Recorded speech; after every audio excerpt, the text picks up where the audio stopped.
Politics, corruption, etc. Yes. I didn't know how.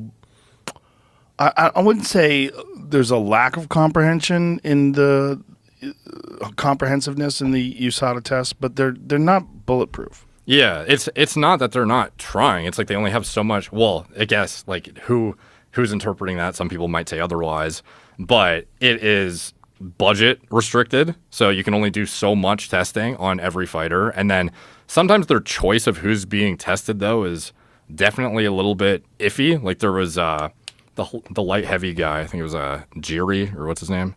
Yuri Prohaska? Yeah, he was tested like 51 times. Yeah, and then if you looked at like a Dillashaw, he was tested like 9 times or something, which is just like, why? Yeah. Right. Why is he tested less? Yeah, like some of the most premier hot. suspect guys were tested like single-digit times, and this other guy somehow has like half of USADA's fucking budget allocated to him. Like, I get that he was new in the actual sport, like he was coming from, I forget where he came from exactly. Well, he was not new in MMA. He just wasn't fighting. New to the UFC, right? Yeah. So the idea that some people have put out is they needed to establish more of a comprehensive passport on him quicker so that he had more elaborate testing off the jump than... Look at that, though. That's so nuts. Yeah, it was a really... He's so much more tested than anyone else. Yeah. It was like a wild disparity. Wild. Rose Namajunas got tested more than Paulo Costa. That's crazy.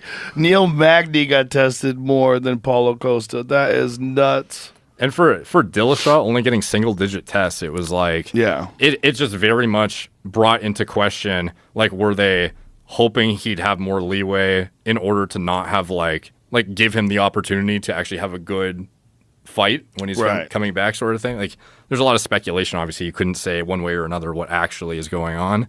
And they're very tight-lipped about... Like, they don't reveal test results anymore like they used to. Back in the day, you could actually get, like, John Jones' fucking urine analysis and interpret it yourself and, like, see what's going on. Whereas now, it's like if a guy pops or whatever, like, it's very...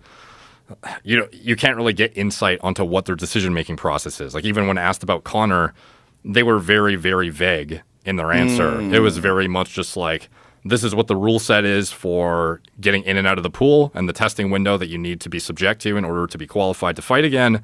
And that's it. We're not going to speak on any individual fighter or what has happened with them or not happened with them, etc. I blame you. I do. When you covered the John Jones situation, like that was very illuminating to me. I was like, okay.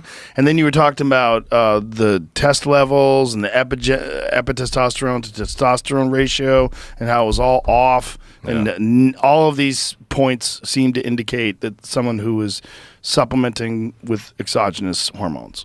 Yeah, it was like a pretty comprehensive like picture that is hard to dispute with all the evidence presented. Like, like you couldn't be like, oh, for fucking sure, but like it's pretty hard to refute like what has been put in front of our face with the positive test results and all the other background context. Yeah, and it's also a guy who, you know, he's a wild dude.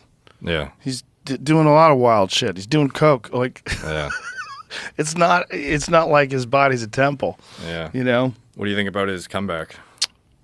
Interesting. Yeah. If anybody wanted to get bigger and get taken out of the pool, I would have thought John did it. I mean, that would be the move, you know? Yeah. Get super saucy.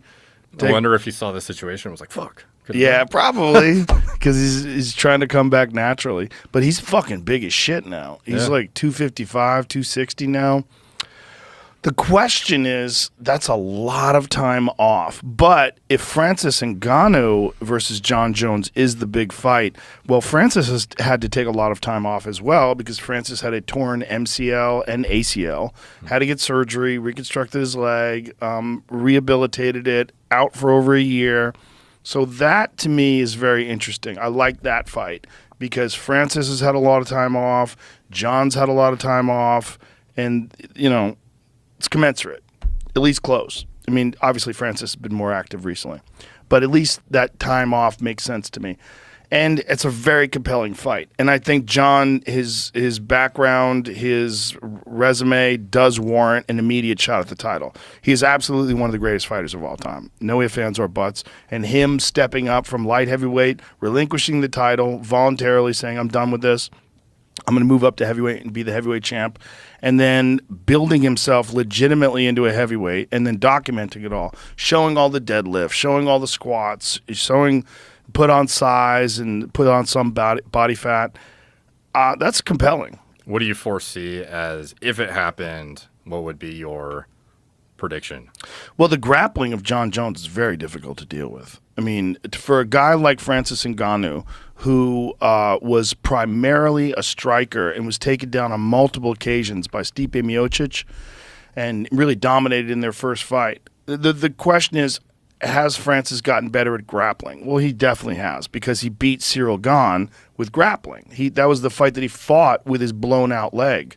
And he fought Cyril Gane, who is a fucking phenomenal striker.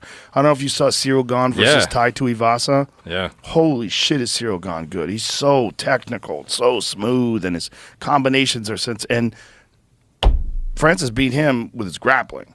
So Francis's grappling, even with a fucked up leg, has gotten a lot better, but hasn't got to John Jones levels. That's the big question, because John took down Daniel Cormier, who's an Olympic wrestler. I mean, John's a fucking monster when it comes to grappling. And he's also just as tall as anybody in the heavyweight division, and he has a phenomenal understanding of distance. He's the very best at utilizing reach.